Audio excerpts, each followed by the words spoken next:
Souviens. Non, souvent. Souvent, tu as un.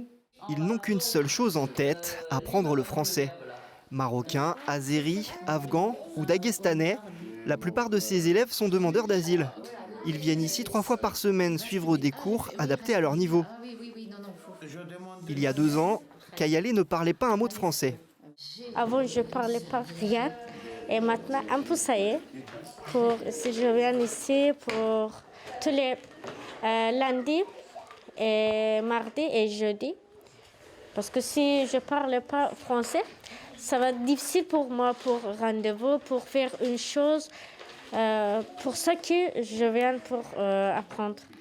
Un apprentissage dont s'occupent les membres de l'association Cénomane Multiculturelle. Depuis qu'elle est retraitée de l'éducation nationale, Christine consacre son temps aux étrangers arrivant au Mans. Moi, ce qui me fait plaisir, c'est de pouvoir transmettre des connaissances et d'aider aussi les personnes qui ont besoin pour leur vie au quotidien. On fait un travail technique de son ou de construction de phrases, mais aussi de comprendre ce qu'est la société. Et on peut travailler sur l'éducation, je l'ai déjà fait, l'alimentation. Et à travers toutes ces thématiques-là, on peut effectivement travailler des petits textes. On doit lire, écrire et pouvoir comprendre comment fonctionne la société française. La prise en main de leur apprentissage passe aussi par différents ateliers proposés tout au long de l'année par l'association. Là encore, un seul but, favoriser leur intégration au Mans.